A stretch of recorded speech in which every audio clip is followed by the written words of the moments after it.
Hello, friends, and welcome to episode 1051 of the Juicebox Podcast.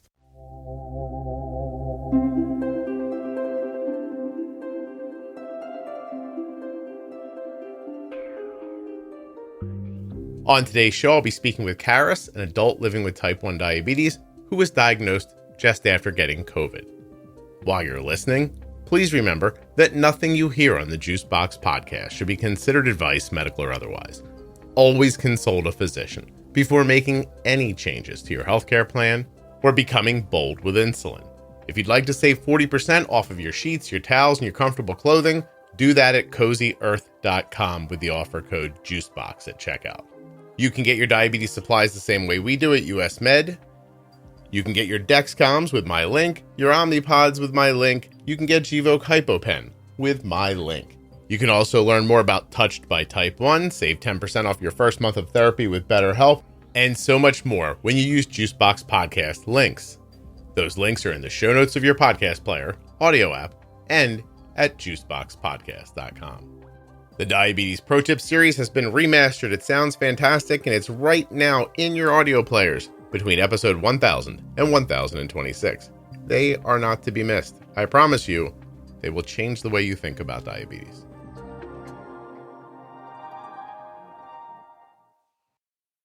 This episode of the Juicebox Podcast is sponsored by Touched by Type 1. touchedbytype1.org, and find them on Facebook and Instagram. It's not too late to get tickets for the upcoming live show, Dancing for Diabetes. Get your tickets now at touchedbytype1.org. This episode of the podcast is also sponsored by AG1. drinkag1.com/juicebox. When you get started with AG1 with my link, you'll also get 5 free travel packs and a year's supply of vitamin D with your first order at drinkag1.com/juicebox. Hello, my name is Charis, and if I wanted to talk to you about the link between COVID and diabetes. And I have a background in, I started out in biotech, so I have a degree in microbiology, and it gets even nerdier than that. I became an RN for a hot minute and worked in neonatal intensive care, so I think I bond with all the parents on your Facebook group because of that. Just because I've seen parents grieving a ton, and yeah, that was intense. And so I burnt out and ended up going and getting a master's in public health and epidemiology, and I ended up working at the CDC and Centers for Medicare and Department of Defense and all that fancy stuff. And I'm wait, hold on, Charis. You've had 3 lives, and you're not. I don't even think you're 40. I've had 3 lives. Yeah. How old are you? 48. Okay, you've done a lot. So let's go slow. So it sounds like there's a bio degree as an undergrad, right? Micro? Right. Okay. And then I did biotech. So I did You worked in the industry. Worked in the industry, yeah. Mm-hmm. And I actually moved to South San Francisco, which was the biotech hub at the time. Yeah.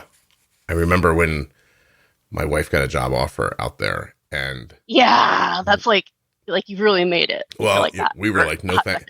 The housing market kept us right where we were. We were no thank you. Yeah, I had a lot of really weird roommates that I found on Craigslist. Yeah, we were going to move from a house to a cardboard box and somehow double our income, and I was like, no, totally right. We stayed here. Okay, so biotech, then somewhere in there, nursing for a minute.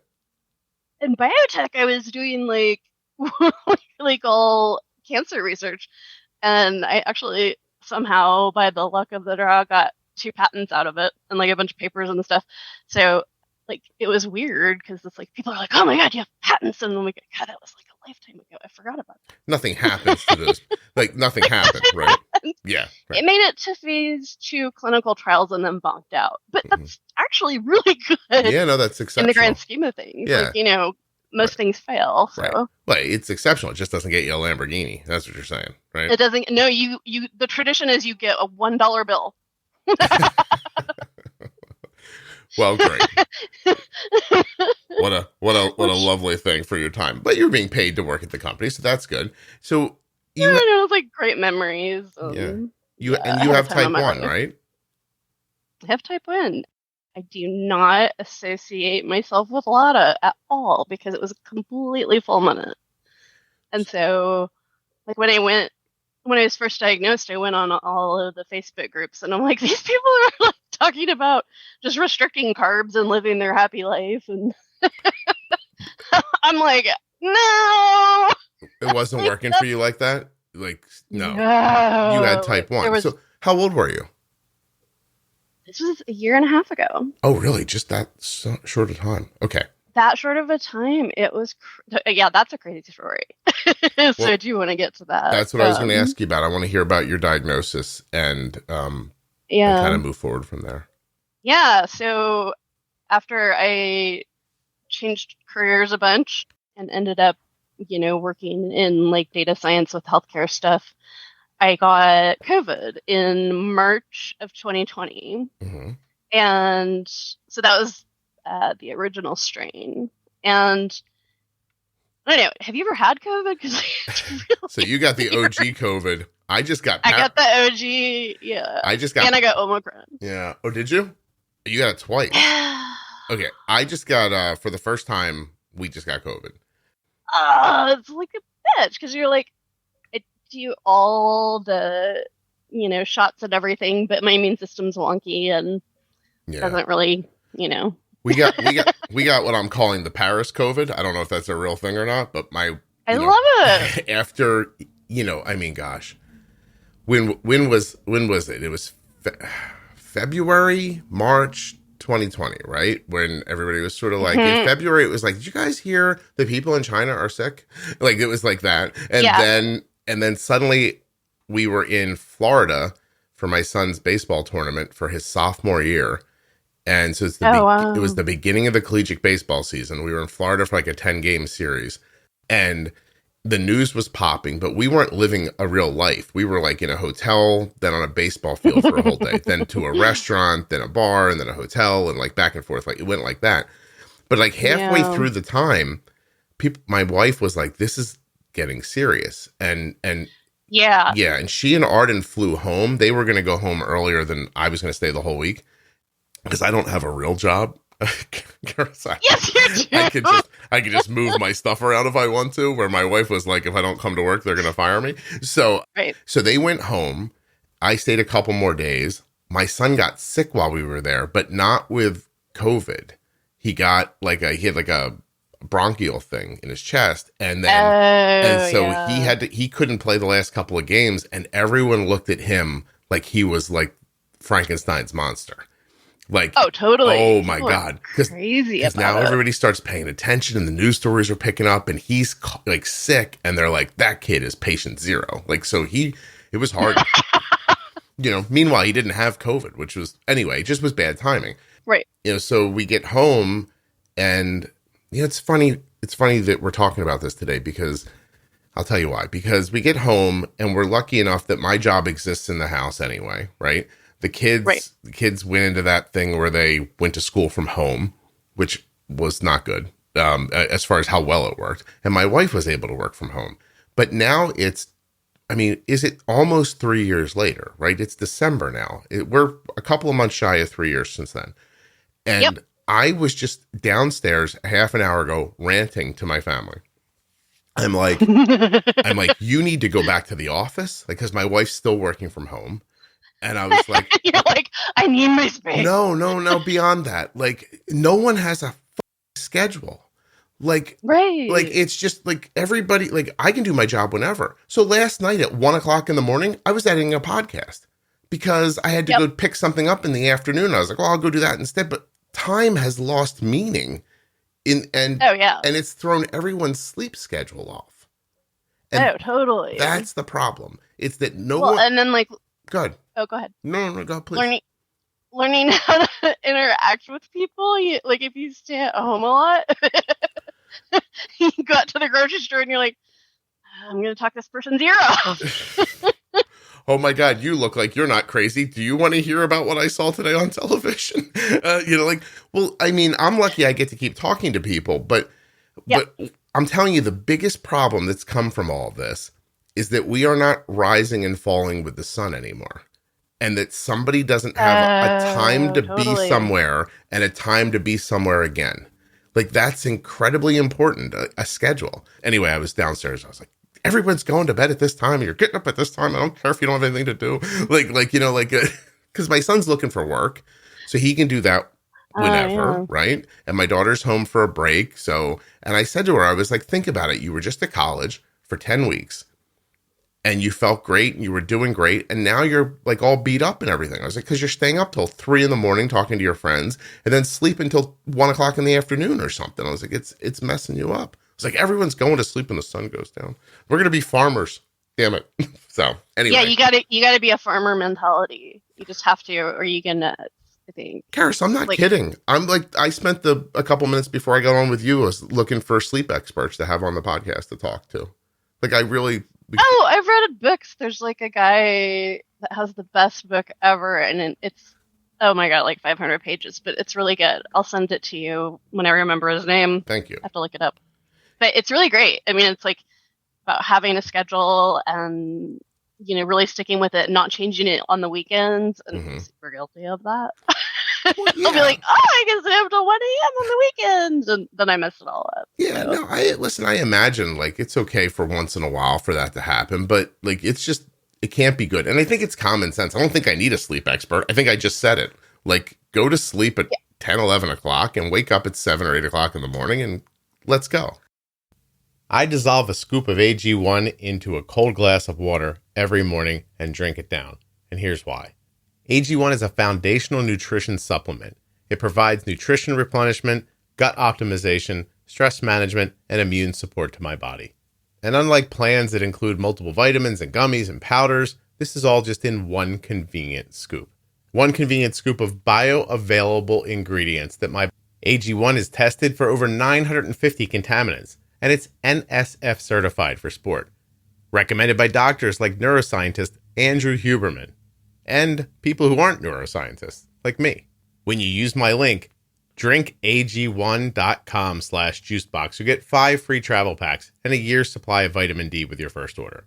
So if you're tired of supplementing your energy with caffeine, or tired of standing in that aisle, looking at all those powders, wondering which one of these is right, you can do what I did and drink AG1.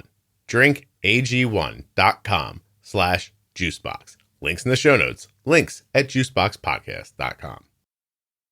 You know what I mean? So anyway. Oh, you don't actually set your iPhone to remind you to do that? I do that. It's like, you need to go to bed. You need to start winding down. And I'm like, no, I'm not going to let a computer tell me what to do. Oh, wait, actually, I told it to tell me to do that. Okay, fine, I'll go to bed. Start winding down. Shut up.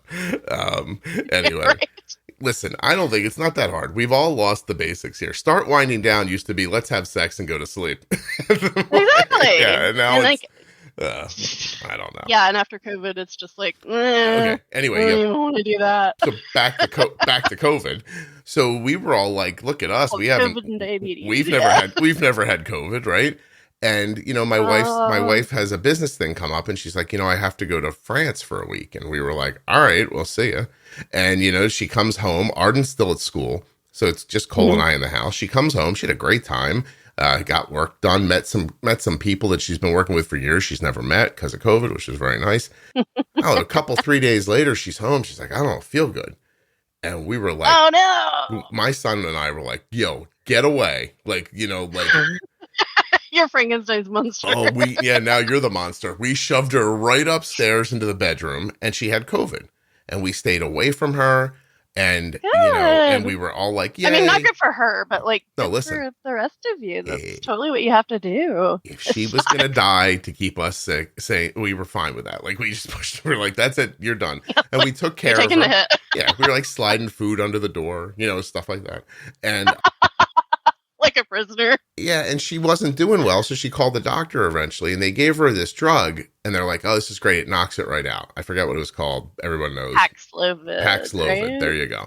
And I'm telling you, like, I don't know how long it was afterwards, day or two, she's like, I feel like $1 million. And I was like, get out of here. I was like, do not come out of that room. And then... No one cares. Stay in there. But then she tested negative for so many days in a row that it started seeming silly to like use the test. And we're like, all right, you can come back out now. And, and like 2 days like, later, she's downstairs working around all of us, and she goes, I don't feel good again. oh no, she got the rebound. Yeah, so it didn't just rebound to her, it got all of us because we were Oh my around her. God, that's horrible. And you did all that work Oh my to God. isolate. And it was, Oh, listen, it didn't kill me, obviously, so I'm good, but it was unpleasant for a long time. I would tell you that because the three of us got sick at once, we were sick for 2 solid months because the COVID turned into bronchitis. exactly. You know, and then, it attacks everything in your body, like everything. It messes everything up. It's like, I don't even know what's going to happen long term to the like burden on the healthcare system for all the things that it's done, you know? Yeah. Like, no, I mean, it was totally think about that.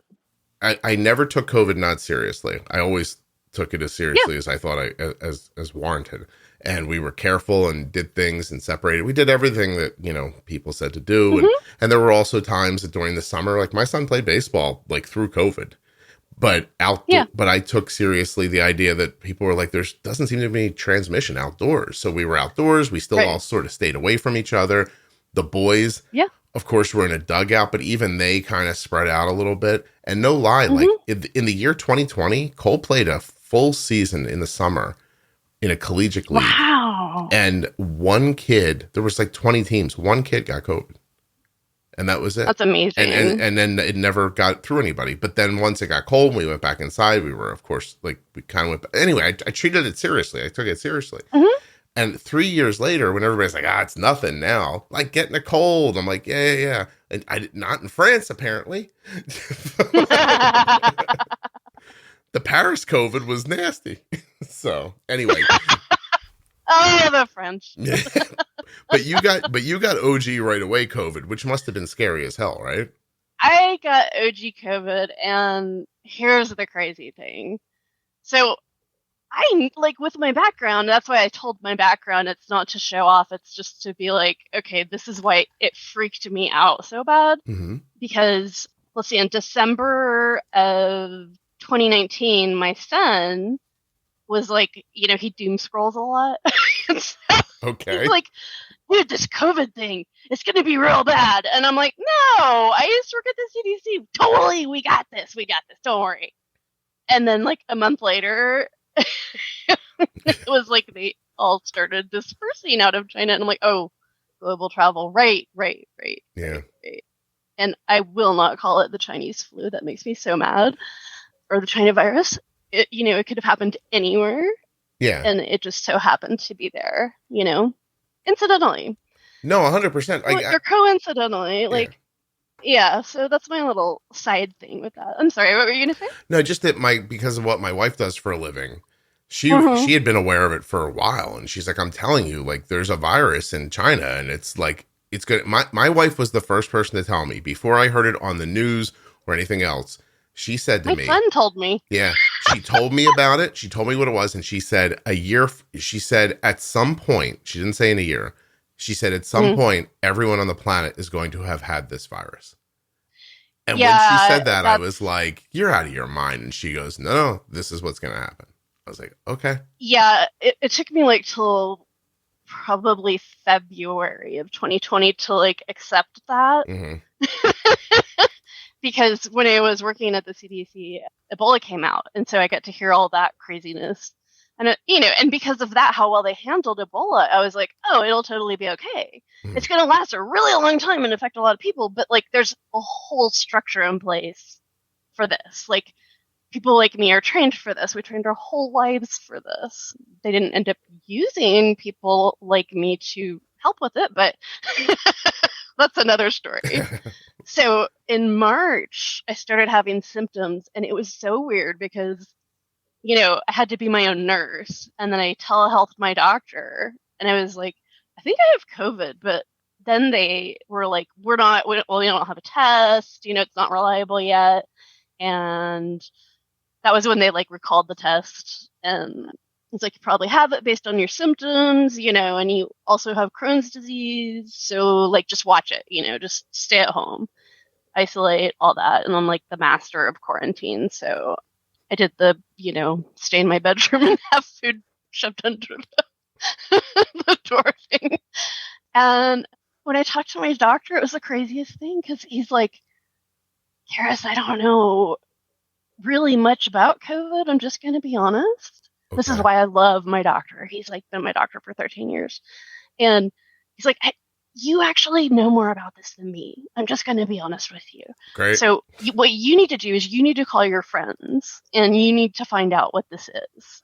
And I know that you have that investigative nature about you where you can figure this out. And then you call me and you tell me what I should do. It's like, because all the drugs right now, they're not working and, we're doing things that aren't working. And so this is back, mm-hmm. in the very beginning. And I ended up contacting my friends at CDC and I'm like, I'm positive. And they're like, oh shit. And I'm like, why'd you say oh shit? and then I started telling them all my symptoms and they're like, oh, keep going, we're writing this down, and then they're talking to the doctors. And so I had my own little medical team. You had a COVID geek squad. I had a COVID geek squad. It was so funny. Yeah, and I could just call and be like, my arms have all these purple spots on it, which is really bad. Did you? Well, I mean, being that early on and having connections to people who you would think would have the highest level of, information available, and they're telling you I don't know, you tell me what's happening. That's not comforting, I imagine. That's not comforting. Yeah. No, and then to be a nurse and know what the symptoms are and be like, I can't feel my feet, or my brain is not working right. This is not a normal virus. Mm-hmm. This is affecting my central nervous system. Right. And that was before they said, COVID can cross the blood-brain barrier and all that. We had no idea. But I was just telling them what my symptoms were because I'm like, hey, I can tell you what it's like. Mm-hmm. So I felt like a science experiment. It was funny.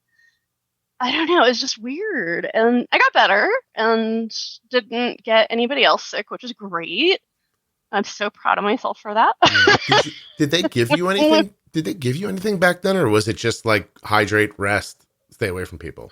Hydrate, rest, lock yourself up. You Mm-hmm. cannot come to the ER.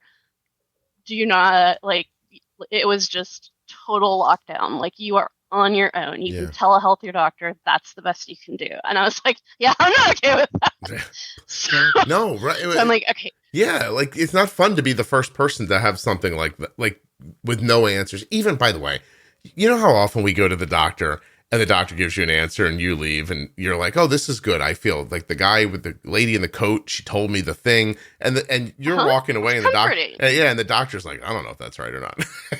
So it's still just people. And that's my relationship with my doctor. I mean, we have a very funny relationship. We joke all the time, and it's just awesome. He's been my biggest advocate. Mm-hmm. So, yeah, and then I found out the whole infrastructure was falling apart, which I knew would happen anyways because I studied abroad in Barbados and Cuba and studied their healthcare system and got to compare it to ours, and it was just fascinating how much money we spend and how poor our outcomes are. And you can fact check this, and look and see we're 27th or something in the world by the WHO metrics. Our maternal mortality rate is horrible. Infant mortality rate, horrible. There's a thing where they call it, it's not healthcare, it's sick care. Right. So, yeah, I mean, that's just heartening, but we also have incredible technology that can keep people alive for ever, I swear. Well, we live in a fairly quiet time in history. Well, we did, right? So you're post World War II until, I mean, honestly, maybe, I guess you could argue this, but 9/11, maybe in that.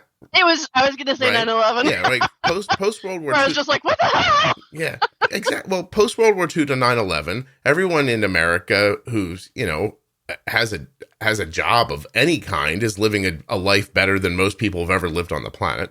And even our poor, Ever, yeah. even our poor people are living sometimes in conditions better than what you find in other places in the world.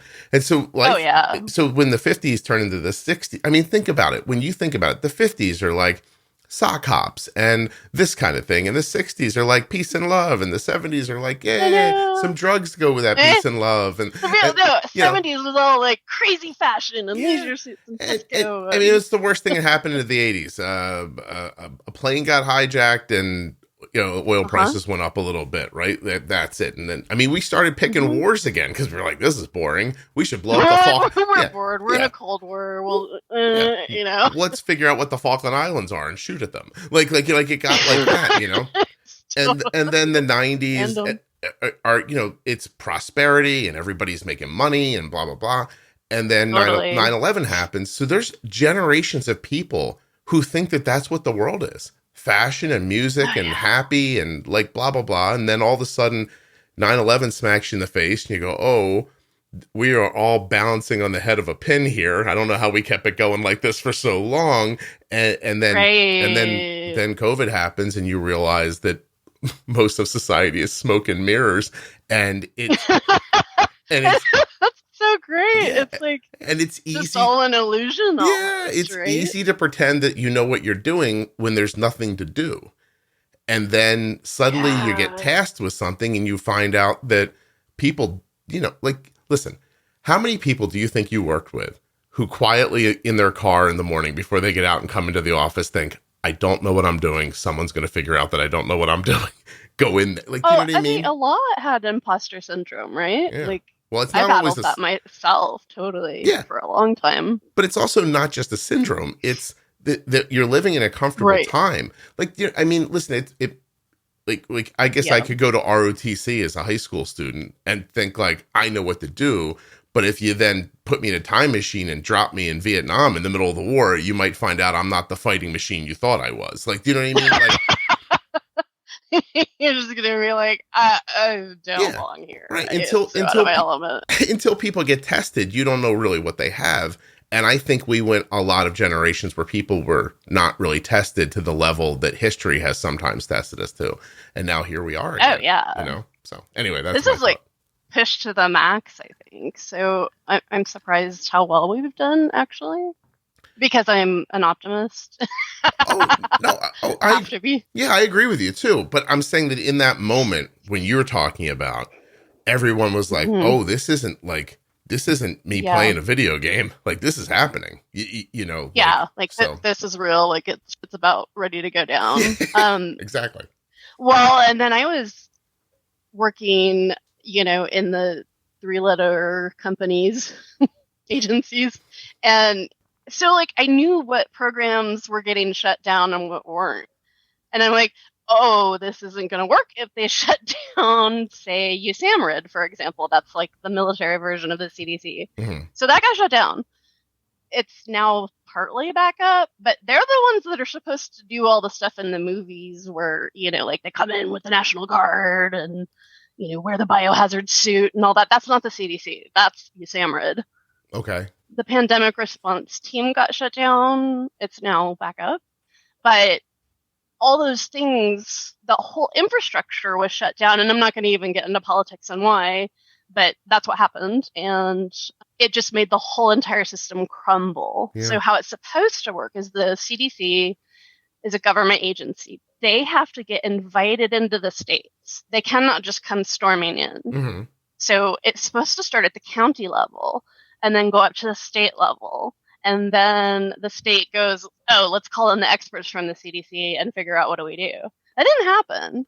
Does it not happen because people don't know that it's supposed to happen? Like, is somebody... No, people knew. Oh, okay. People knew. Okay. It absolutely was supposed to happen. It was just like, I think everybody was just like in shock, and maybe there are some politics. Who knows? I don't know. I think it's just like so overwhelming. People were like, what do we do? No, 100%. And like all of us epidemiologists were like, dude, talk to me. And like, I talked to a recruiting agent, and she said there was a hiring freeze for epidemiologists. Which is like, what the hell? Yeah. I don't know. It was just like so many series of choices that were made, and it's not one person's fault. It's just collectively as a society, we made some decisions that totally crumbled our health infrastructure. Well, and, I could see the holes or the cracks in the system before. And when I talk about it, people were like, you're crazy. And I'm like, okay, fine. Well, and then it happened, and they're like, how long is this going to last? Oh my God, what do you know? Maybe she knows something. Like, yeah. Well, maybe she actually knows something. Like, well, that was kind of my bigger point about my long story that I told, but which is that, right. There's a running back on your team, and he's the guy, right? He's the one. He gets hurt. Then there's a second guy, and he gets hurt. Now suddenly you're looking at the kid you didn't even want to have be on the team. He hasn't been tested. Yeah. And now you're telling him you're starting. And I think we were in that situation. Like, things just went along so easily even like some of the other big health crises in the world, that you go back over. My wife was throwing them at me the other day, right? None of them are popping into my head, but a lot of them were offshore. Like, they weren't happening here, and they were dying out over there. And you don't think of it that way. SARS, that's the one. Right. Yeah, you don't like to think that an invisible thing can just appear and start killing people. And the way that it really sometimes stops is it just kills all the people it's going to, and then then it's gone. It burns itself out. When you hear burns itself out, your mind doesn't cognitively think of burning itself out as killing all the people it can before it dies. And because that's sort of what's happening. So. Oh, it is. Yeah. And it's just mind-boggling to think that this tiny, tiny little thing, it's like nanometers big, can kill hundreds of millions of people. Like, that just blows my mind. And, I don't want to rag on the U.S. healthcare system at all, because it happened all over the world. Like, everybody, like every country was like, whoa, what do we do? Yeah, sure. I mean, so that was kind of a global phenomenon. But yeah, it was just weird to navigate it as a patient, and then to be a patient that's also a nurse and an epidemiologist and scientist, because I'm weird. Like, I knew too much, and it was really scary. Yeah. I was listening to Neil deGrasse Tyson recently, and I think it was him. Did you really? I was listening to him somewhere, and he said something like, if you took a cross section of your colon, I think this is what he said. Please don't hold me to any of the salient details of this, but somewhere in your digestive tract, he's like, if you just biopsied this tiny little bit, there'd be more bacteria in there, I think he said, than all of the people who have ever lived on the planet combined. Like, so. I've heard them say that. Yeah. Right? And then, isn't that insane? Well, and then like you're not you're your microbiome. Yeah. So you are basically a planet for other living things. Yeah. Yeah. And like just mess with your brain. And then you start doing the pull out, like you think of that as the micro look, and then you start pulling out and you realize, right, there's things living on your skin that are eating like your dead skin and stuff like that. And then you pull back again and you pull back again. I think the point he made was that we almost don't have the ability to pull back far enough to see our place, but that, you know what I mean? That you're a bug on this planet and there are bugs living in you. And this planet might be and he started talking about that whole big idea that Earth could just be an atom inside of like a bigger structure. And I guess technically is, like, if you think about space and so I started thinking about, like, somewhere inside of me, there's blood like pooling and flowing, right? And there's an atom in there of something. Right? There's a cell, and that cell can't see other cells. It's too far away from them. And even though in my measurement that distance might be a centimeter, how far is the measurement between Earth and the moon if we are just floating in the blood flow of something else? And I started thinking about it. I was like, oh my God. I was like, I'm going to stop. Like, totally Cartesian philosophy. Yeah. Here. And I'm just like, that's enough of this, right? Neil deGrasse. Like, and you're like, I just went down the rabbit hole. And deGrasse, like, seriously, like, who, where's that name come from? But that's no big deal. Okay. So when you think about that and then you apply that idea to like catastrophic illness, you care about you. Right. I care about me. My kids care about me. If I die, it'll be a struggle to other people. But then Right. you get outside of my house and you go two houses down. Their life's not going to change if I die. And I know that because two houses down, some guy died I've never met before, and my life didn't change. And so Right. it's hard to remember that the virus doesn't know that. The virus doesn't No, it see doesn't you. discriminate. Yeah, It just yeah. is like, Exactly. So anyway, it's yeah. freaking scary is my point. It's freaking scary. And I do think that people would notice if you died because, you have a whole group of people whose I'm a bad lives example. you've helped. Okay, I'm a bad example, but you know what I mean. If I died, it'd be like, well, listen, okay, she's not going to cure cancer or whatever. There's a lady across the street who, if she goes, she's going to know, and I think her nephew lives with him, and then beyond that, like, she's probably outlived her friend circle. And you get my point. My point is the virus doesn't care that people love you. And so you get into that situation where it's just in your own head, it's frightening. It's an invisible invader. You don't like, Ooh, you know what I mean? It's terrible. So, okay. But then it gets worse if after you have COVID, what happens next? So I just had all this weird things happen. Like I had 4 toenails fall off. Like, I think I'm going to be an After Dark episode. I got to tell you, that's one like, the kids are going to be like, my toenails can fall off. Oh my God. I after 800 episodes, that's one of the shocking things that anybody's ever said to me. Like, I tightened up inside when you said it. I was like, oh God, no. All right. Okay, go ahead. I know, right? I know. Can I ask a question? On the same foot? Yeah. No, it was different feet. It was different feet? Okay. Yeah, and then I had to like paint it with toenail polish because I'm like, I have to cover this up because I look like Frankenstein's monster. Wait, so you were painting the hard skin underneath of? I don't know if anybody's ever lost a nail before, but it's rocky under there. It's rocky under there. Yeah. So you would paint that. I would paint it. That's how much I was trying to deny what was happening to me and have like a feeling of control. Okay. I guess.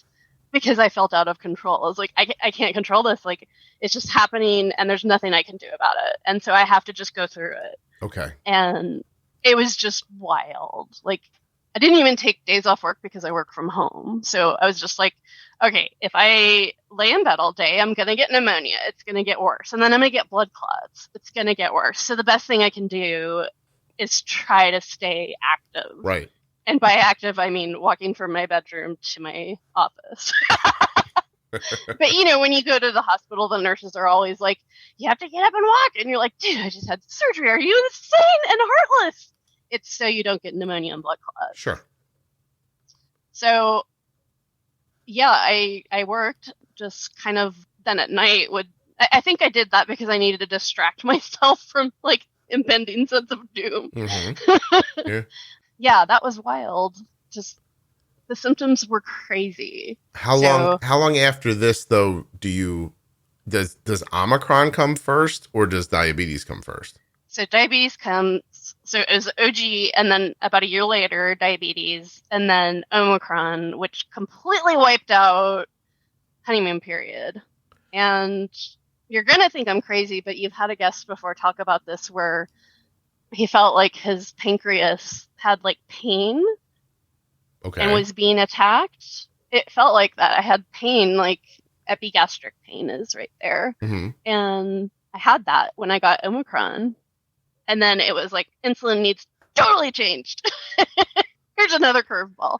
And I'd gotten 5 shots by then, but it didn't work for Omicron. So that was funny. That was funny. That was funny. So my diagnosis story is actually hilarious. So, if you have the gallows sense of humor, which I do. So if you can't tell by now, it's like how I cope with sad things, I guess. So I went to, first of all, my daughter was like, competitive gymnast. And then all I could imagine was like the girls on the balance beam, like throwing snot at each other. So I was like, well, this isn't gonna work. And they'd be like, oh, we put masks on, in between. And I'm like, like if you're not sanitizing the bar and you're not making everybody like, no, it's just like we're done. Right. And that was really hard because she's really good. And so we got her into the whole equestrian lifestyle and bought her a pony. And my mom was like, okay, we're going to take her, you have to drive all over the freaking country to do the equestrian lifestyle. It's like the most expensive sport. I did not know that. My mom bought like a camper van so I could just drive around because it's got its own bathroom and it's like a giant quarantine mobile, right? Mm-hmm. So I called it Vandemic Life. What did you call it? Vandemic Life. Vandemic? Vandemic. They have van life. And I heard. Yeah, pandemic. I didn't hear your point at first. I got it the second time. Okay, go ahead. Yeah. I know, it's like funny. So like every weekend we were living out of the van, and one of her meets were in like San Diego or something. And I live, like in the middle of the country, so, well, a little west. Mm-hmm. When I was driving back, I started getting really, really tired. And it was like, okay, I always get tired, Right. That's parenthood, right? And, working yourself to death and all that. And I have Crohn's, and that makes me tired and whatever. And then I ended up pulling into, like, a propane station to refill the propane tank, and I hit the little pylon concrete. What are they called? Are they pylons? The little things that cones? Like protect you from cones. Kind of like cones, but they're concrete. Concrete, like cones. To protect. Protect the propane tank from people crashing into it and then blazing up. Yeah. In an awful mess. Right. So I was pulling in and I scraped the right side of this beautiful camper van. And I was like, that's not right. Like, Van really Mageddon. Good driver. Like, that's Van Mageddon. You know what I mean? That's Van Mageddon. Exactly. It was horrible. Oh, so. And I'm like, that's really off.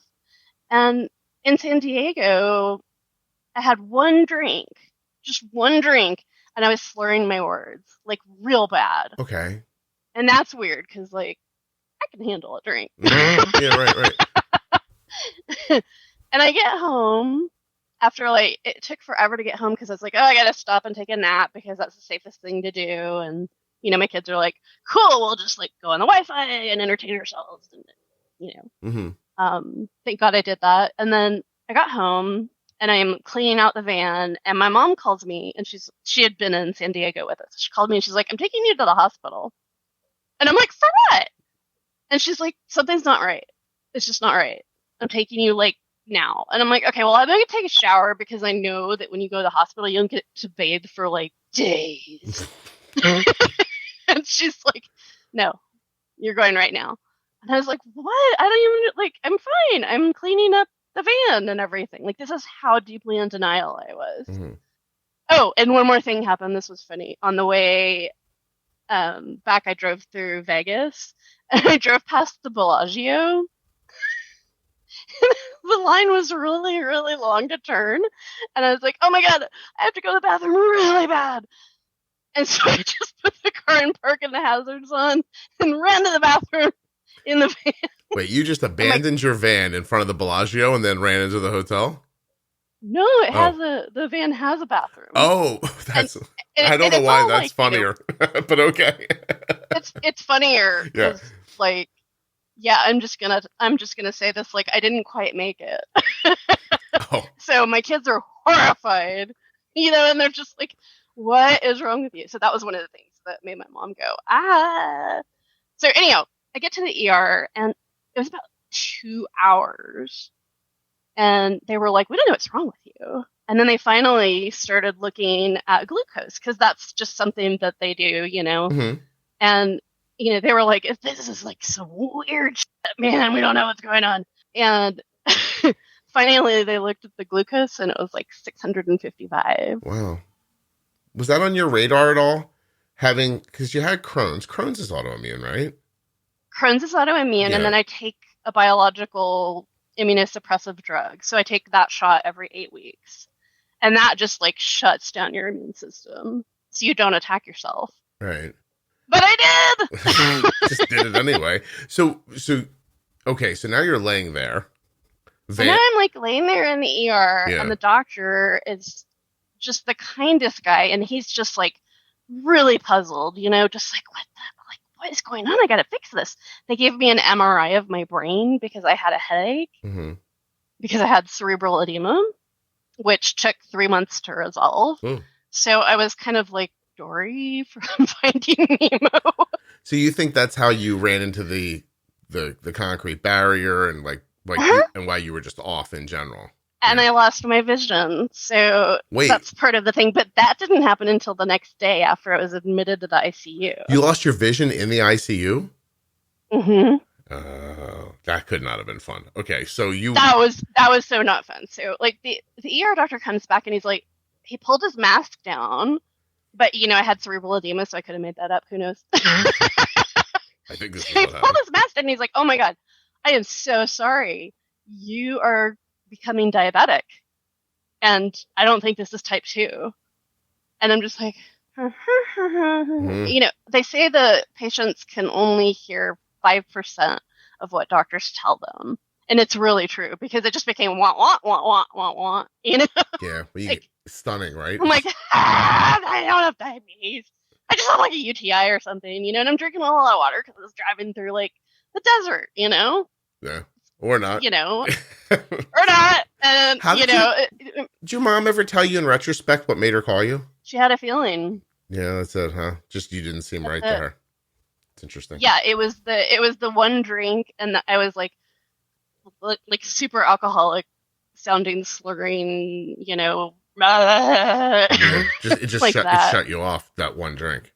It's interesting. That one drink, just boom. So now, okay, so how do you start managing diabetes? Like, are you in the hospital for long? They send you right back out again? Oh no! So I go to the ICU, and they're like, "We're just sending you to the ICU because we have to do IV regular insulin, right?" Mm-hmm. And I'm like, "Okay, cool. Can I walk?" And they're like, "No, you're really sick." Like, my A1C was 13.8. Oh wow. Yeah, I mean, it's impressive, but but what's even crazier was like my labs when they looked at the whole like pH and carbon dioxide and all that. I mean, it was just extremely like they show the normal zone of where you're supposed to be, and like everything was out of whack. Yeah. And that's the first time that's ever happened to me. And it's sitting there looking at my phone, going, "Is that me? Or is that like another patient and they mixed up my record?" Isn't it fascinating? I find it really just impressive how out of whack everything can be, and you're still alive. Like, seriously. You're still alive. Just keep going. Yeah. It's really amazing, Yeah. Didn't you have like a thing where you were, I forgot which. My iron was so low at one point. Iron, right? Yes. That's what it was. And like you just kept going. I kept going. I was like, it affected my personality and my ability to rest, sleep. Like, I was a mess, but I could focus. I guarantee you that there are 50, 70 episodes of this podcast that I recorded with my iron, like my ferritin level at like 11. And like, oh, wow. And so badly that if I stood up and then tried to bend down to the floor, I would have just kept going. But I could pull it together for short bursts of time. And even like I did it when I had COVID, I did it. Like, you're going to hear, well, at this point, the way the podcast goes up 6 months ago, when somebody's listening to this, there's a handful of episodes of the podcast that you heard. You'll never know I was sick during. But I was sitting here like either wrapped in a blanket or half naked because of my fever. And you're just like, and you'll never see that there's a whiteboard in front of me that I would sit down and I would just take with a marker and I would write focus on it. And then I'd just look at it while I was recording. And I don't think you'll ever hear it, but I was like devastatingly sick. So if you hear the, one of them I can point you to for sure is there's an episode I did along with the company for Gvoke HypoPen. Mm-hmm. I was sweating during that like I was kicking heroin, and man, and it was rolling off of me in sheets, and I was just that's a good episode because I listened back to it after I was sick. Now I gotta listen to it. I was like, I can't believe I pulled that off. So anyway, So I take your point, but it's interesting that you can see all these labs and they're all so far out of range, and you're having all these problems. You know, the thing you talked about in your brain, you're experiencing symptoms there, and still you were cleaning out the van. You know what I mean? Like, so I'm cleaning up the van. I'm sure like, you would have died in a have week to or something. Clean up the van, or it's gonna stink. You know, like your A1C's 13. Like, you were gonna go down eventually. Don't get me wrong, but like it's amazing that you could that any of us could. So. I'm sorry. It's like there's this saying in medicine, and I love it. Denial ain't a river in Egypt. Well, you know what else it makes me think of? It's going to feel disjointed for a second, but that's okay. You ever been in the mall or out somewhere and you see a kid who's got Down syndrome, but he's 40 years old and his mother's like 90 and she's still taking care of him? And and you think to yourself, like, that woman is willing herself to stay alive for that kid. You know what I mean? Absolutely. That is not an uncommon thing for parents of chronically ill children to stay alive a really long time. And there's got to be something to that. You know what I mean? Oh, absolutely. Yeah. I think it's just like you will yourself to go on, you know? Yeah, I don't know how that happens, technically speaking, but it just seems true. I mean, honestly... With my iron that low, listen, doctors say things all the time, like, I don't know how you're standing and everything, but my doctor... Yeah, right. Yeah, my doctor was a hematologist, and he's like, dude, are you okay? And I was like, I'm all right. And he goes, you're not all right. But yet I was still up in the middle of the night taking care of Arden during that.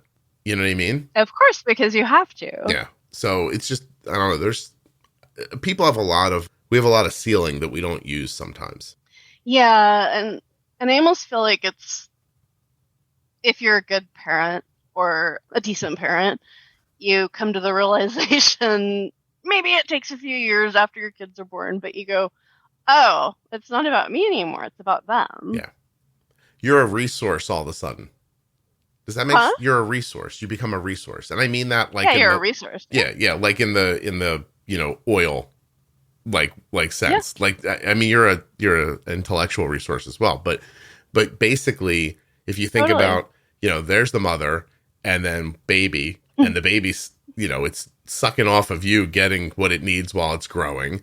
And even though it comes out and you cut the cord, it doesn't stop really. Yeah. So, I mean, this morning, you and I are recording at noon. 11:25, Arden's like, would you make pancakes for me?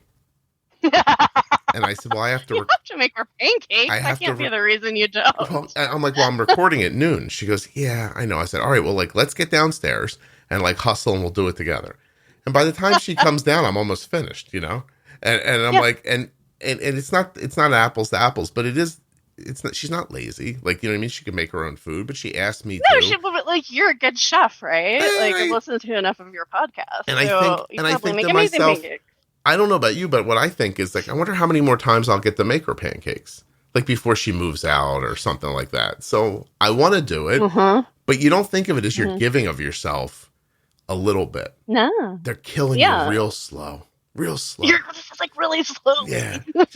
I'm fading away. Just pulling it from you. Yeah, and then they get older and you start to reclaim yourself. But yeah. I might just give up. I don't know, man.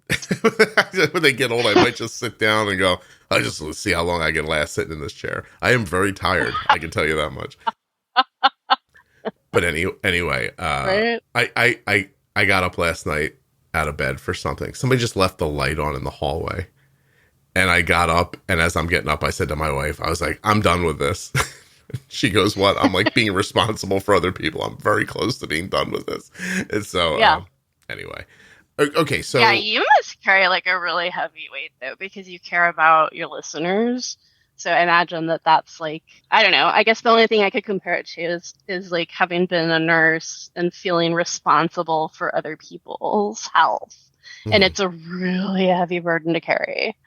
Yeah, there was a time. Is it ever like that for you? Yeah, it got bad a couple of years ago. And I recognized, I said to myself, basically, like, I have to let go of this to some level, or I won't be able to keep making the podcast. Because the one thing that I'm very careful to do is I read everyone's correspondence. and I That's respond, amazing. and I respond to it. Sometimes it takes me a couple of months, but I answer people. And every day I go through the Facebook page and my messages for people who are sharing their successes with me or asking questions, because that seems very important. And I read everything. And there are times that people, like, I'm looking at one now. There's a lovely woman that's been on the show before, and she wants to come back on now because she's now dealing with breast cancer on top of everything else. And she thinks she's got something to share with people. And I agree with her. But I mean, listen, I don't have breast cancer, but I still read her note about it, and it's hard to read. And then, you know what I mean? Like, Oh, yeah. And that's one thing. So you think that's not bad. I also, if I scroll down one, the next note is from a guy whose brother passed away and this happened and he wants to share this on the podcast. And then you scroll two more and this person has a problem, and you scroll, and it's so everybody who contacts me has like stuff going on. And so, Oh, yeah. you know And what I it's mean? like the worst thing in the world that's happened to them, and they're just reaching out because they're in pain. Right. And then so I process it. I don't take it into the level, obviously, of their burden, but I process it, and then I feel it for a little while. And you're like, oh God, she's got breast cancer. And, you know. Oh, you're an empath. I'm an empath. That's like So, a blessing and a curse. yeah. So anyway, but also there was a moment where it was going to kill me. And I was like, I have to stop doing this to this degree. So I don't I found a way to read it, understand it, but I don't know. It's like, I don't put a face to it anymore. You know what I mean? Yeah. So anyway. I know I've seen people like on the Facebook site say, I want to kill myself. Like, I could just take insulin. And I'm like, okay, 5-10 years ago, I would have reached out to that person and DM'd them and be like, are you okay? Do you have a plan? You know, like, these are all the things you're supposed to do as a nurse. I was like, okay, I'm just going to report it to Facebook, and I'm going to be okay with that. But like, I've at least reported it so that it is taken care of by a team that is meant to handle that. And I'm not taking it on as my own responsibility to fix them, because the truth is that you can't fix them. Yeah. You know, and you want to say something that is soothing and will help them. But every time you do that, you just lose a little piece of yourself if you're not careful. There's two different ways to think about it too, which is interesting, which is you can't spend there's a never ending supply of people who are in that person's situation, right? Yep. So you never ending. Right. You can't make it your burden to find all of them and to respond to all of them. Because once you respond, by the way, you're involved now.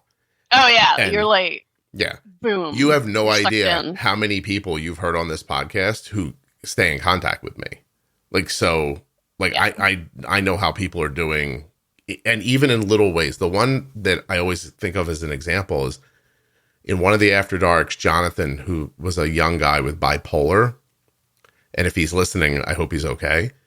But he'll message me. Listen to that one. Yeah, he'll message me like every 6 months, and it just says something like, "Hey, I'm doing well."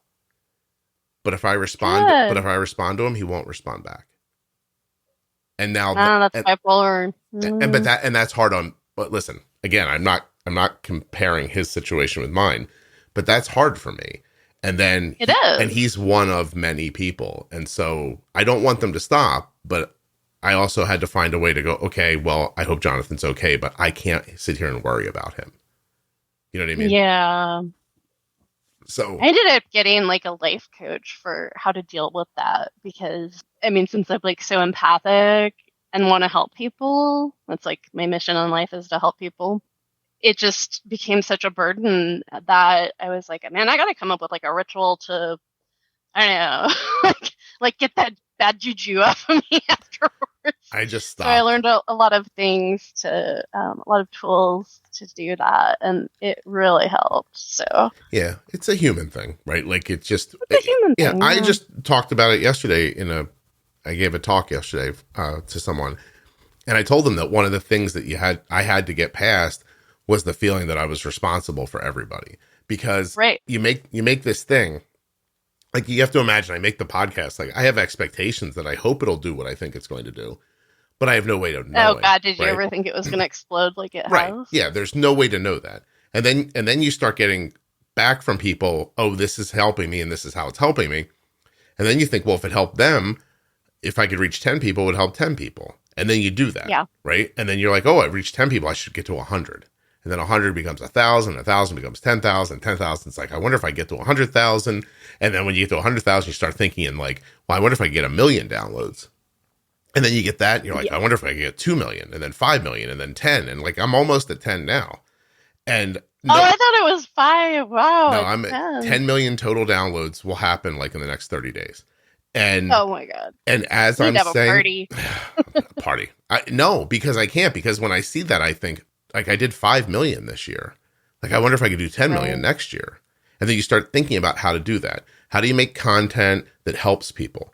Because when it helps people, they'll want to share it with somebody. When they share it with somebody, they'll reach 10 people, 100 people, 1,000 people. And those will be more people who will have the moment in their life where they can say, dear Scott, I found this podcast, blah, blah, blah.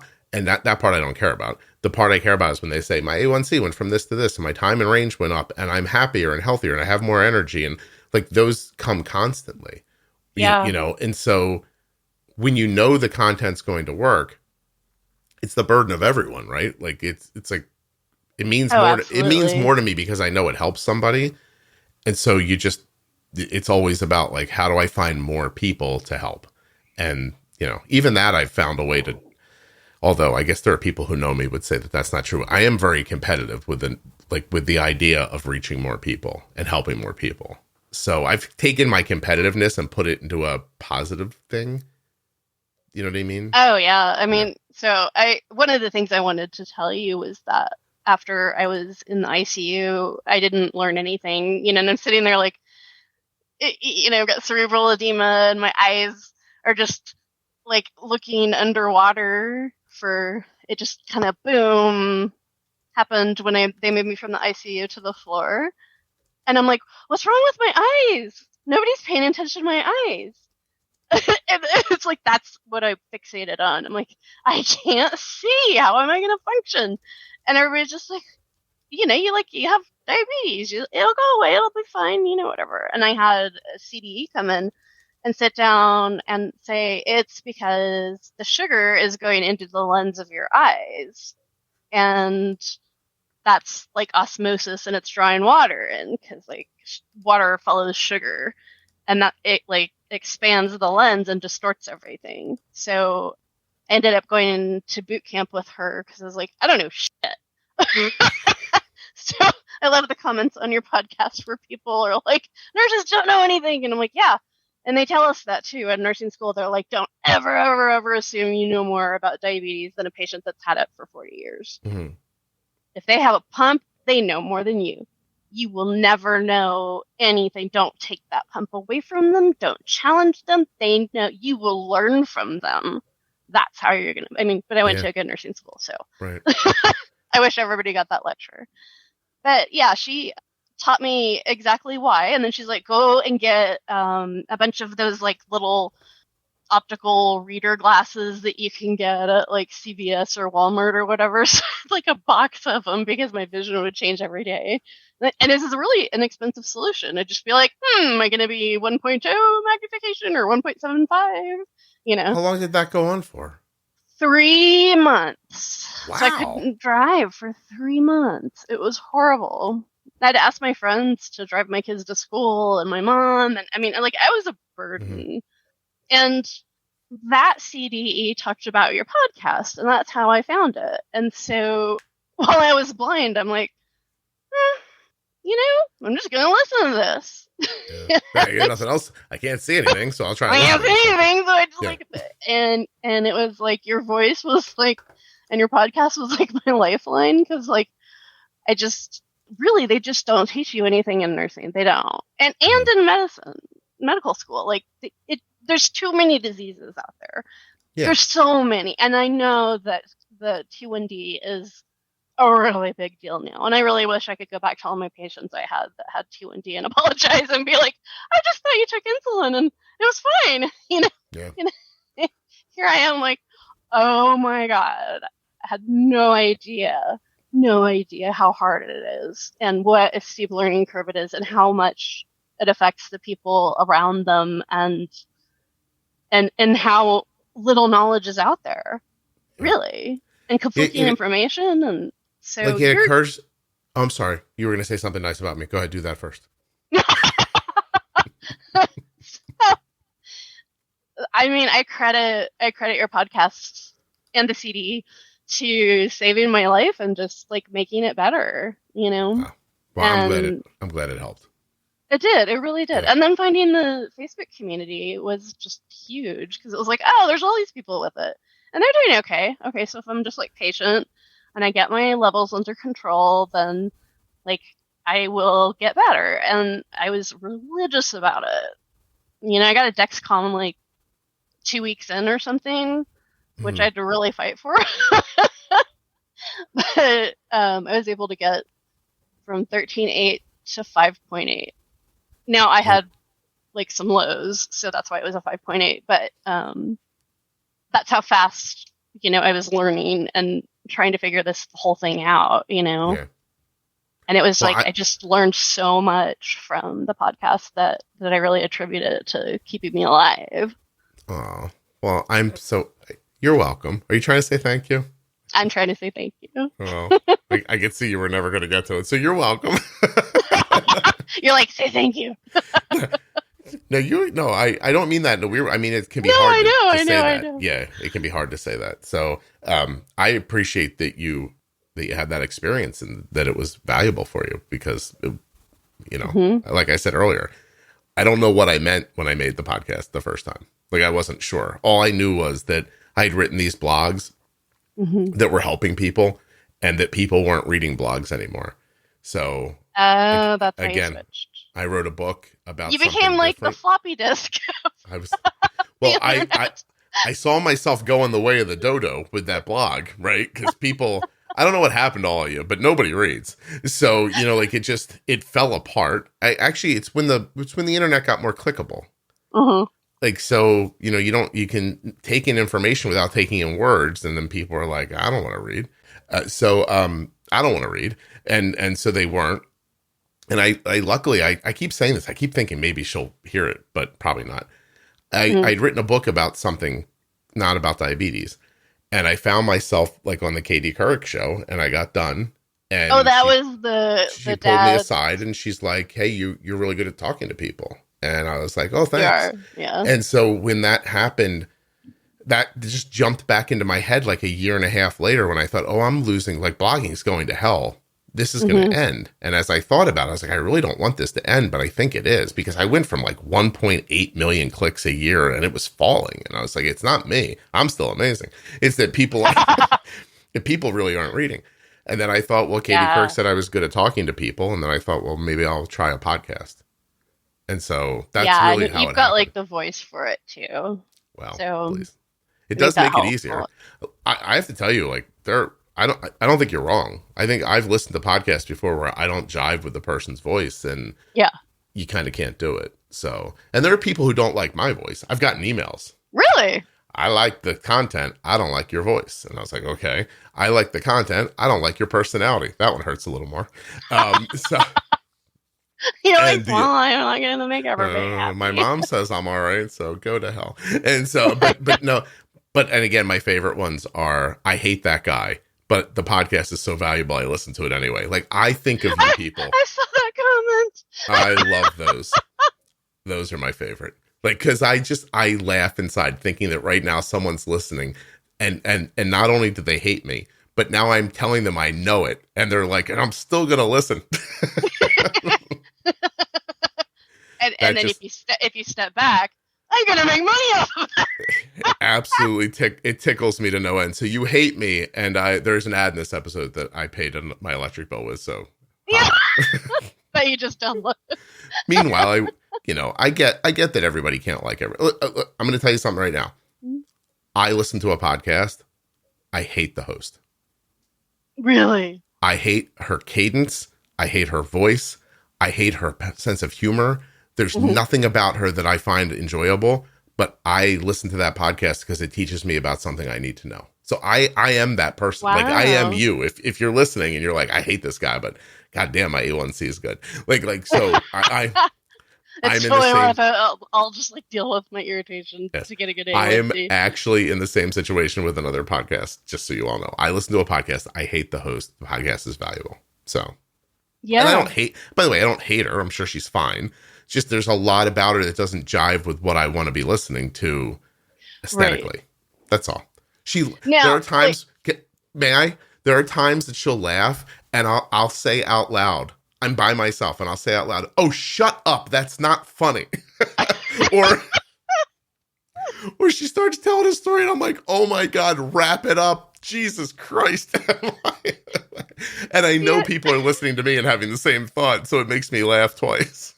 Anyway, go ahead. It's like TikTok versus YouTube, right? We're getting so impatient that it's like you have to have this, like, Well, listen, really, in a perfect world, instant gratification or whatever, Yeah. In a perfect world, I'd get the host that I like to listen to. But turns out she's the only one making the content. Yeah. It's valuable to me. And so I put up with the fact that I don't want to be friends with this person, although she seems delightful. And I'm sure that's how other people see this. Like, probably don't think I'm funny or whatever, but they've been listening for a while. They're seeing a good health response. I'm like, all right, well, listen, I'll I can do that.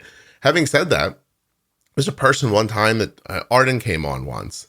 And I think in the course of the conversation, she said that she doesn't believe in God. Right.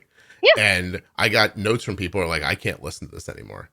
Oh my gosh. Are you kidding me? I'm like, that's fine with me. I mean, you are the same person who wrote me 6 months ago to tell me that your A1C is in the 5s. But I mean, if this is the cut your nose off to spite your face, like line you want to draw in the sand, I was like, okay, whatever. But I just mean like things like that happen. People are so funny though. It's like, oh man, it's understandable, don't you think? I mean, I get it. Happens yeah, to me, and I think I've been challenging myself the past couple of years to like broaden my circle of friends and like what I listen to be not just what I like, because then I'm creating this place where I'm just shutting myself down and having like internal bias, and then I'm not like evolving and growing as a person. So that's what I did with all the, the past 3 years. I was like, yes, I'm going to evolve as a person because there's really nothing else I can do. We're just sitting here. I have to tell you, as crazy as it sounds, I did the same thing a couple of years ago. I did it great to do. Yeah, I took it was a podcast, and I thought, I don't think I agree with the host, but people seem to like it, and I'm going to listen through it. And so the host would espouse ideas, and I started to realize that there are things that I generally disagree with, and I'd have like this, like, I mean, I don't want to call it triggered, but like it was an overreaction. Like you'd say something and I'd be like, that's not right. And then I'd realize, oh, I don't know if that's not right, or it just doesn't seem right to me. And that's an important distinction. So I started listening more to force myself to hear opinions that I didn't agree with. And that was helpful. Yeah. It's very helpful because it helps you understand the world better. I think that, you're like, oh, that's why like people are doing that. Now I get it. Before I was just like, I don't even understand how somebody could do that, like. Well, and eventually, and now it's like, oh, if I listen to the other side of things, it's like, if you really ask somebody like, what's their opinion on a controversial topic, and be like, this is a safe space, I'm not going to judge you. Like, I just want to hear your side of the story. And if you just listen, it's like it really expands your horizons, I think. Right. Yeah, and it teaches you not to be judgmental as well. I just did an episode. I just did an episode a week ago that I'm going to put out in a couple of weeks, where I talked to the mom of a type 1 girl, and this mom has 2 daughters. They're both trans, and so like it was like I had this what I thought was a really interesting conversation where I'm trying to learn about how they think about things and. Like immerse myself in a world I don't know very much about. And I got done and I thought that was really good. I can't wait to put that out. And then a week later I was like, am I going to get in trouble for this? Like, because I don't understand, like, you know what I mean? And then I realized, I'm like, I don't care. Like, it's an honest conversation, and I was honestly learning, and someone else will learn too. And so I will absolutely put it out. And I don't know, like, you just have to be able to get involved and hear someone say something and go, I completely disagree with that. It doesn't make it wrong. And I'll tell you, like, you can pick the most bombastic example, right? Like, the abortion argument is a great way to, like, I understand pro-choice people opinion, and I understand pro-life people's opinion. Yeah. And I don't think understanding that a pro-life person says, look, you're killing a baby if you have an abortion, right?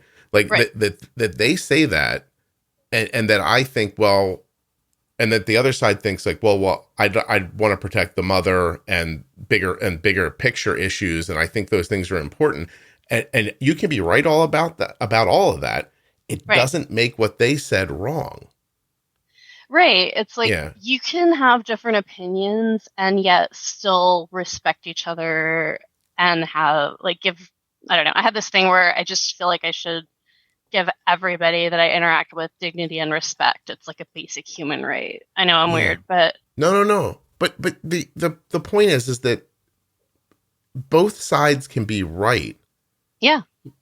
And it's just that you've decided that the things you care about in this argument are more important than the things you don't care about. So you fall on a side of it.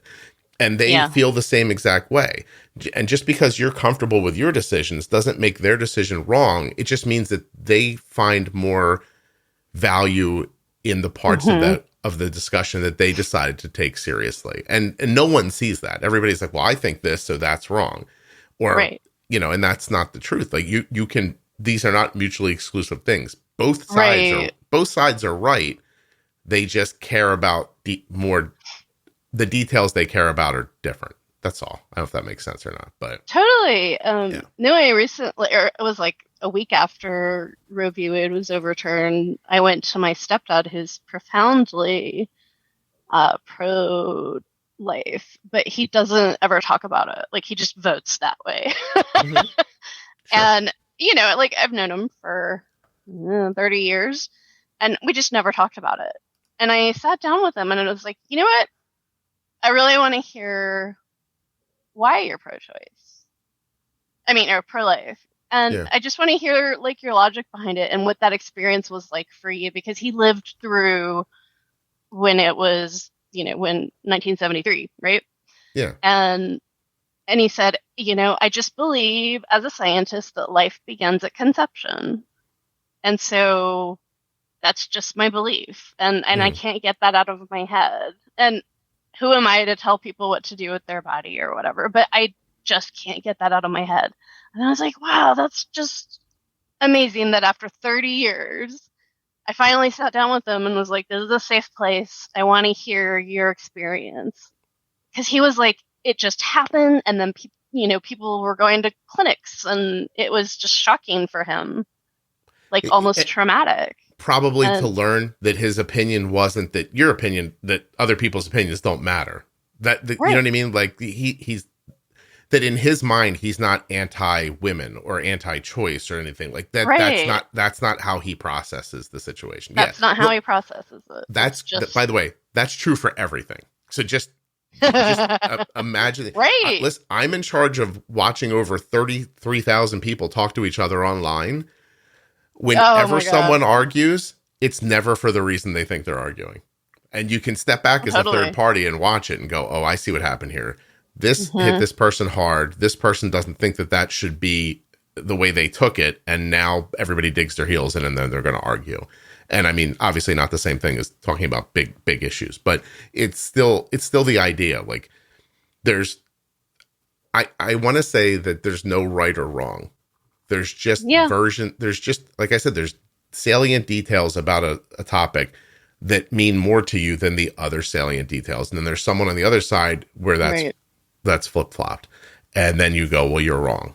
They're not wrong. I had that conversation with that mom. Like, I understand when people say things like, like that seem anti-trans. Like it's it hits their brain. Their brains like can't process it. And then you hear the mom talk about the same topic from her perspective. And I go, yeah, that makes 1,000%. That makes 100,000,000% sense to me.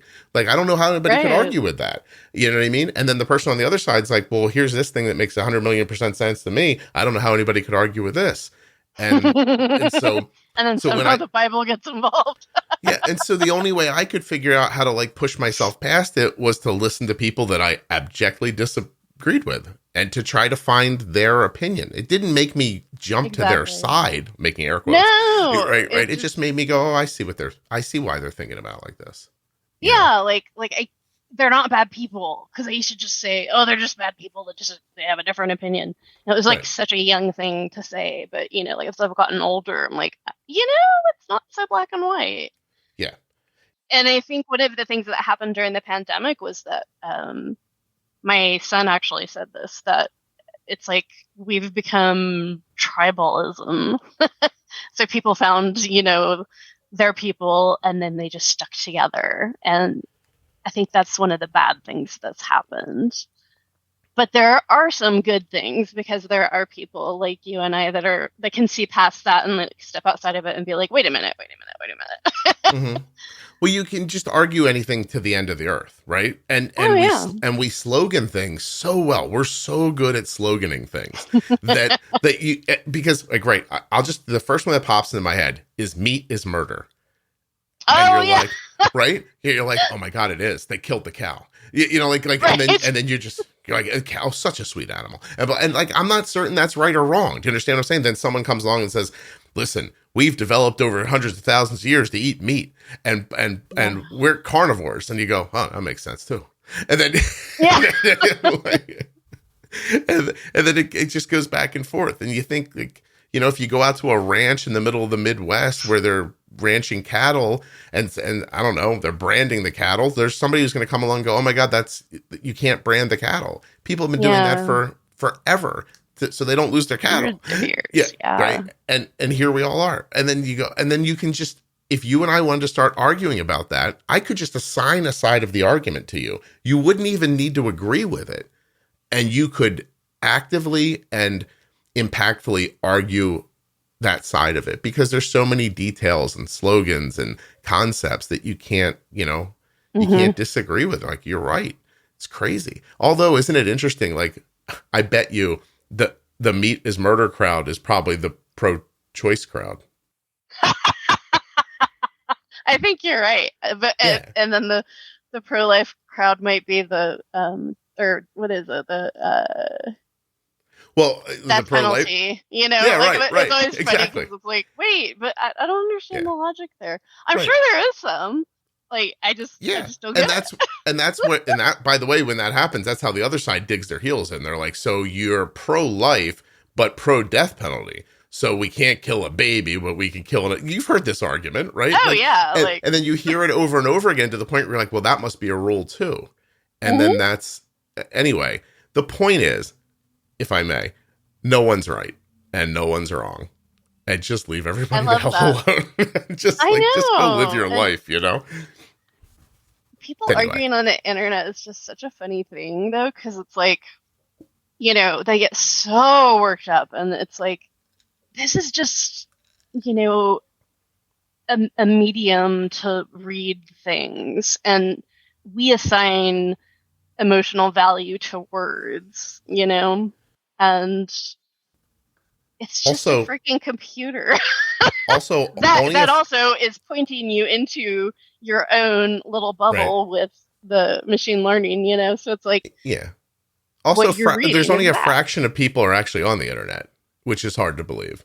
Like, so oh, that's wild. Only a fraction of people are on the internet, so most people don't give a shit about the argument you're having. They don't have they get up in the morning, they're feeding their kids, they're going to their work.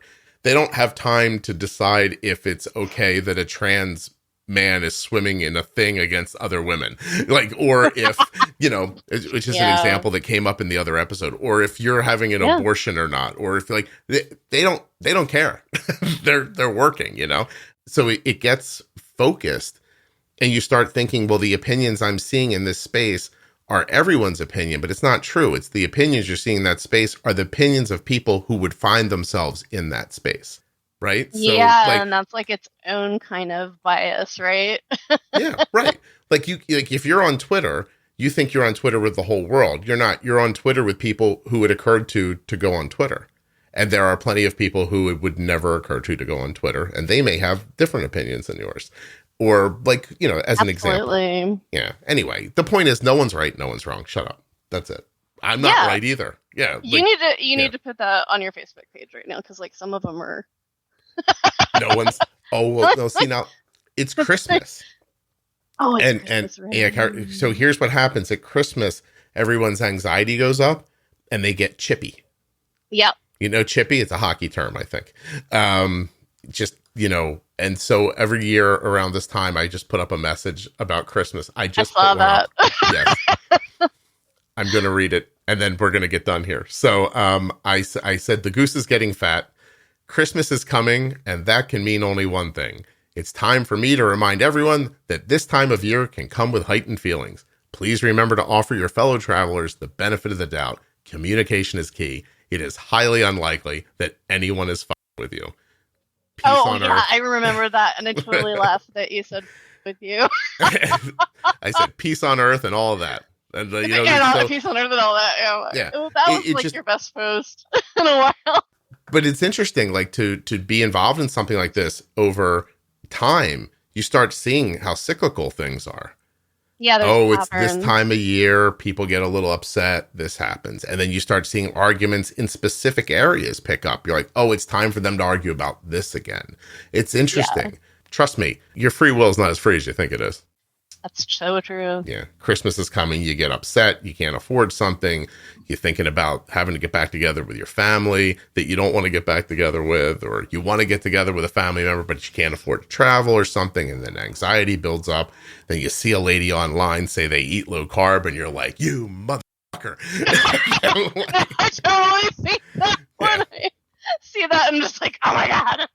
It's all bullshit. So I need all the carbs. I need the carbs. I just want the life with the carbs. I've done the keto diet before I was diabetic, and like the food choices around diabetes are such an interesting thing. Like it fits right into this. Passionate about it. Yeah, and I appreciate their passion, but shut the fuck up. Like it doesn't. Yeah. Like other people can eat a different way, and if it kills them, guess what? It's their life. Leave them alone. It's their choice. What I mean? So yeah, it's not that hard.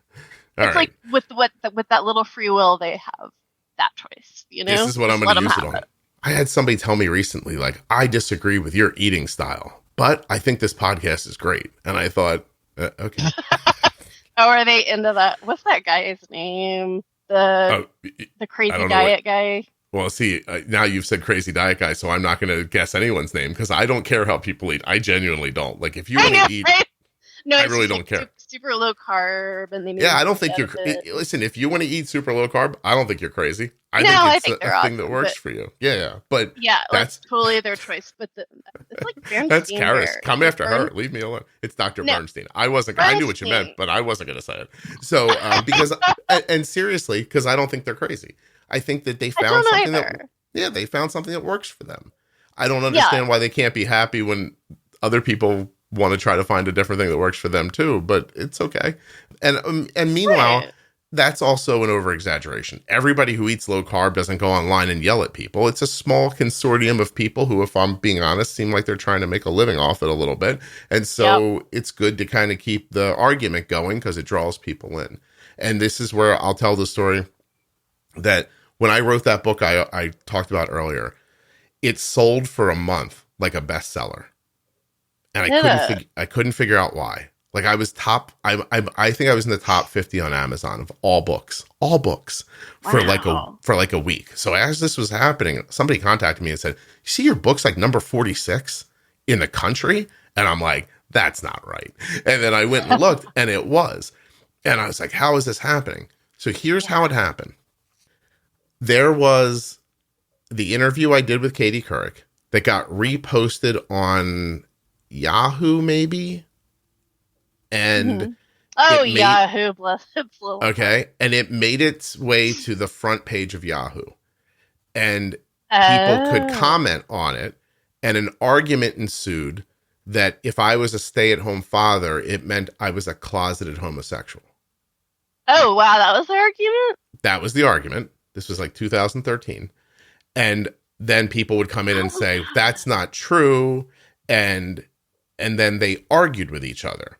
And while they were arguing, do you know what happened?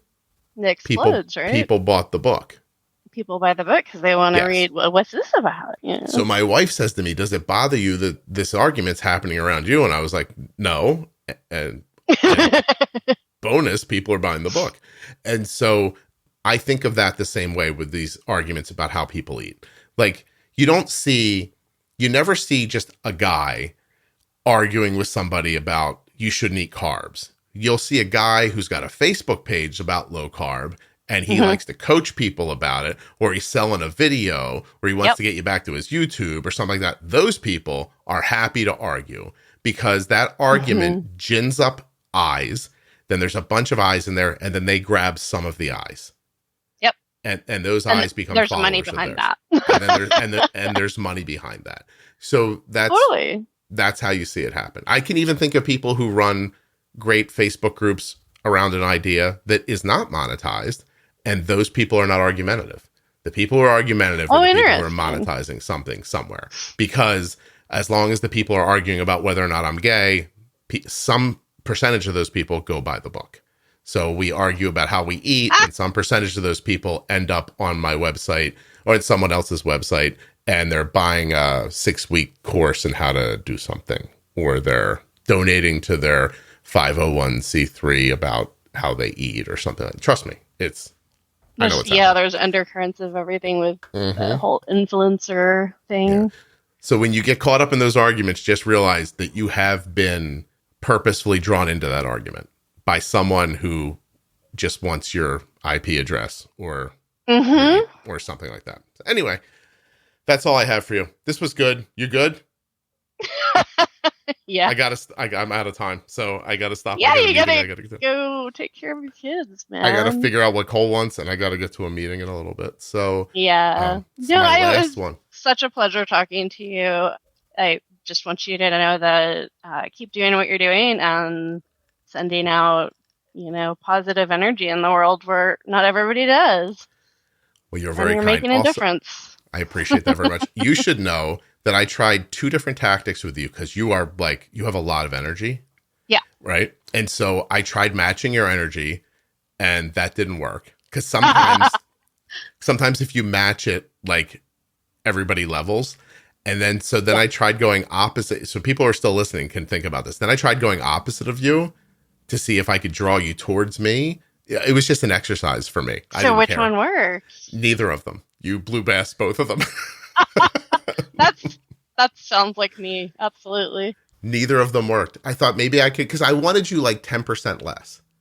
And so it's okay, by the way, you were terrific. But I thought, I'll match her, and then she'll feel my energy and come down. That didn't work. I was like, I'll go real low key, and I'll try to pull her towards me, and that didn't work either. It's because I am like this daughter of a very powerful woman. Oh, you fight for your space a lot.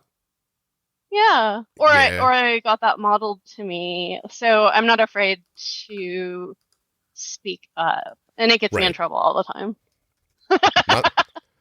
Not to me. I know. It's like, I'm not in trouble. I have something to say. And so, so as does everybody else. And so, I mean, I think it's great. Good for you. No, yeah, it's terrific. I thought you were great. I think the one thing that I forgot to mention was like the whole link between COVID and diabetes, because people are going to be like, why are we talking about COVID? Oh yeah, that is what you wanted to come on for. Yeah, I totally forgot until just now when you're like, I'm out of time. Give it to me. Go ahead.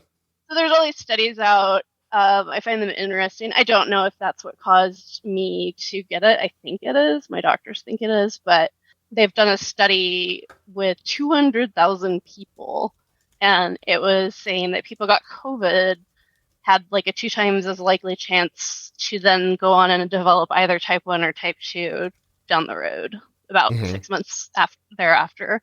And I found that just like fascinating.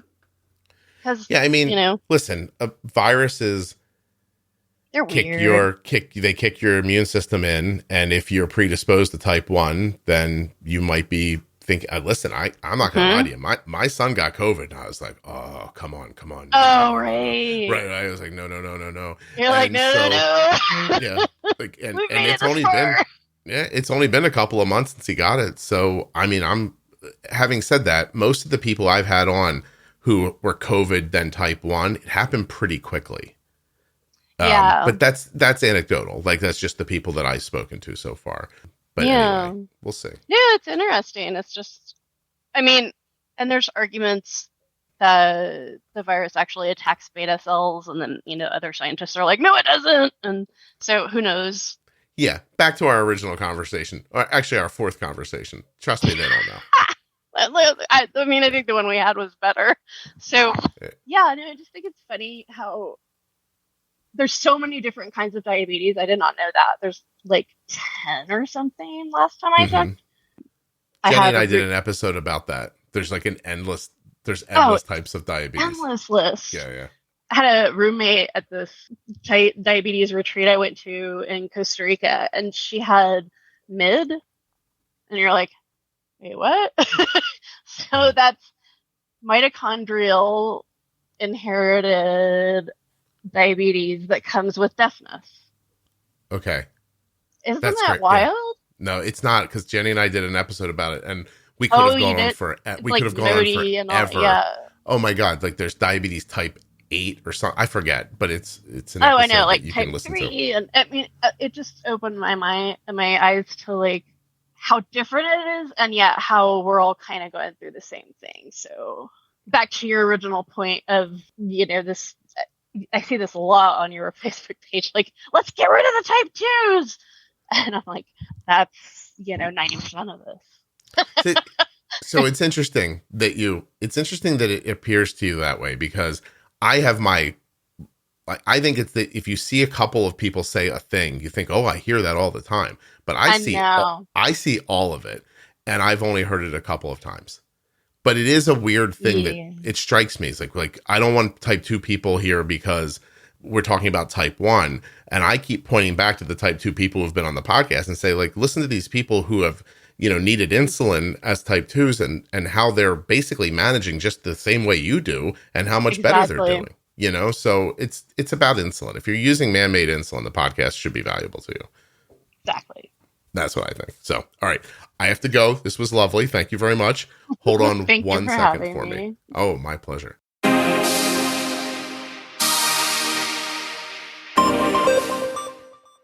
A huge thanks to Charis for coming on the show and sharing her story with us. Thanks to AG1, drinkag1.com/juicebox, and, of course, Touched by Type 1, who you can find on Facebook, Instagram, and at touchedbytype1.org. You've got to check out the private Facebook group, Juicebox Podcast Type 1 Diabetes. It's a private group that now has, I think, 43,000 members in it. It's jumping. So many posts, questions, statements, ideas, and things that you'll dig on and enjoy reading more about. You might even want to jump in. Juicebox Podcast, Type 1 Diabetes on Facebook.